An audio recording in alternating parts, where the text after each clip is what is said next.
Hello guys, welcome to my channel. আজকে আমি আপনাদেরকে শেখাবো কিভাবে খুব সহজে এবং অল্প সময়ের মধ্যে কোনো রকম বাটাবাটি ছাড়াই আপনারা কলা পাতায় খুবই সুস্বাদু একটি মাছ রান্না করতে পারবেন। আজকে আমি আপনাদের শেখাবো কিভাবে কলা পাতায় পাবদা মাছ ভাজা যায়। তো আমার সাথেই থাকুন। তো ফার্স্টে আমি নিয়ে নিচ্ছি কচুরলতিকে আমি সুন্দরভাবে বেছে তারপর দেখুন ধুয়ে নিচ্ছি। এবার ধোয়ার পরে এটাকে আমি রাইস কুকারে বসিয়ে দেবো সিদ্ধ হওয়ার জন্য। এরপর আমি এর মধ্যে দিয়ে দিচ্ছি 1 টিস্পুন লবণ, 1 টিস্পুন হলুদ।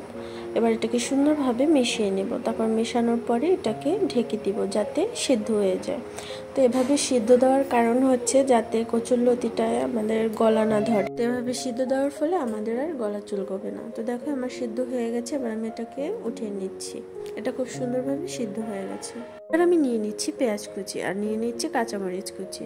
দেখুন আমি মাছগুলোকে সুন্দরভাবে ধুয়ে নিয়েছি।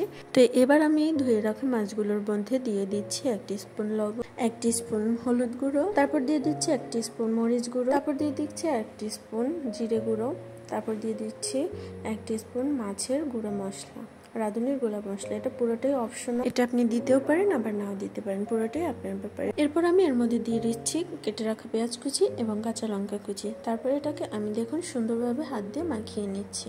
এটা খুবই সুন্দরভাবে হাত দিয়ে মাখিয়ে নিতে হবে। তো এটাকে সুন্দরভাবে মেখে নিচ্ছি। এবার এটাকে মাখা হয়ে গেলে এর মধ্যে দিয়ে দিতে হবে একটুখানি সরিষার তেল না থাকলে আপনি সয়াবিন তেল দিতে পারেন। তো বেশি করে একটু তেল দিয়ে এটাকে সুন্দরভাবে আবার মাখিয়ে নিতে হবে। এই তেলেই কিন্তু এটা রান্না হবে। সো আপনারা পরিমাণ মতো তেল দিয়ে নেবেন। এবার আমি একটি প্লেট নিয়ে নিচ্ছি। প্লেটের উপর দিয়ে দিচ্ছি একটি পরিষ্কার মুছে রাখা কলা পাতা। তো কলা পাতার উপরে আমি একটু তেল দিয়ে এটাকে সুন্দরভাবে হাত দিয়ে চারপাশে মাখিয়ে নেব। দেখুন আমি হাত দিয়ে সুন্দরভাবে এটাকে মাখিয়ে নিয়েছি। এবার এর উপরে আমাদের দিয়ে দিতে হবে মেখে রাখা মাছগুলো। এবার তেল মাখা কলা পাতার মধ্যে আমি মেখে রাখা মাছগুলোকে সুন্দর করে একটা একটা করে সাজিয়ে নিচ্ছি। মাছগুলোকে সাজিয়ে নেওয়ার পরে বাটিতে যেটুকু মশলা এবং ঝোল রয়ে গেছিল তার মধ্যে আমি দিয়ে দিচ্ছি আগের সিদ্ধ করে রাখা সেই কচুর লতিগুলোকে। এবার আমি এটাকে সুন্দর করে আলতো হাতে মেখে নেব। এবার এর মধ্যে আমি দিয়ে দিচ্ছি আরও একটু মরিচের গুঁড়ো যাতে এটাতে একটু ঝাল হয় এবং আমাদের গলা না চুলকায়।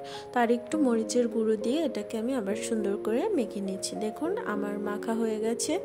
তো এবার এটাকে আমি সুন্দর করে মেখে এক সাইডে রেখে দেব।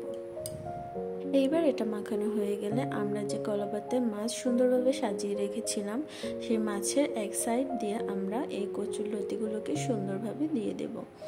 সুন্দরভাবে সাজিয়ে এটাকে দেখুন আমি হাত দিয়ে দিচ্ছি। আপনারাও এভাবে হাত দিয়ে সুন্দরভাবে দিয়ে দিবেন।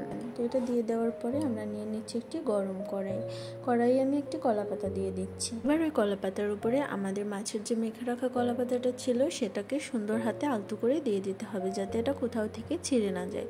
এবার আমাদের বাটিতে লেগে থাকা মশলাটুকু হালকা পানি দিয়ে ধুয়ে সেই পানিটা আমরা মাছের মধ্যে দিয়ে দেব, কিন্তু বেশি পানি দেওয়া যাবে না। এটাকে ঢাকা দিয়ে হালকা আঁচে রান্না করতে দিতে হবে। তারপর যখন পানিটা এভাবে টেনে আসবে এটা ঢাকনা উঠিয়ে দিতে হবে এবং তারপরে হালকা আঁচে এটা রান্না করতে হবে। এবার দেখুন আমি এটাকে সুন্দরভাবে নামিয়ে, এবার আমি এটাকে সুন্দর করে একটা থালায় নামিয়ে নিচ্ছি এবং এর উপর দিয়ে দিচ্ছি আরেকটা পুছে রাখা সুন্দর পাতা।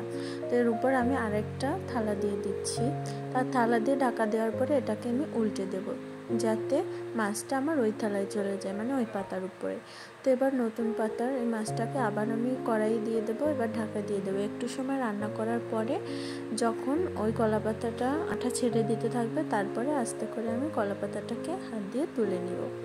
তো দেখুন আমার মাছটা কিভাবে এপিঠ সুন্দরভাবে হয়ে গেছে। এবার ওপিঠ সুন্দরভাবে হওয়ার জন্য আমি হালকা আছে এটাকে আরেকটু সময় রান্না করে নেব। যখন পানিটা টেনে যাবে তখন এটাকে আমি আস্তে করে নামিয়ে নেব। তো দেখুন আমার মাছটা এবার হয়ে গেছে।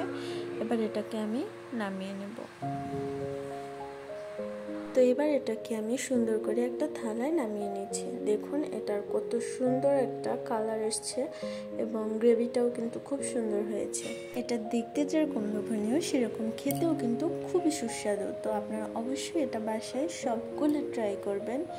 এটা খুবই মজাদার একটা খাবার। এটা গরম ভাতের সাথে খেতে কিন্তু খুবই ভালো লাগে। তো অবশ্যই আপনারা ট্রাই করবেন। আর এটাকে আমি সুন্দরভাবে এবার প্লেটে সাজিয়ে পরিবেশন করে নিচ্ছি। আর আমার রান্না যদি আপনাদের ভালো লেগে থাকে তাহলে অবশ্যই আমাকে লাইক এবং সাবস্ক্রাইব করে দিবেন এবং পাশে থাকা বেল আইকনটি টিপে দেবেন যাতে আমার রান্না সবার আগে আপনি দেখতে পারেন।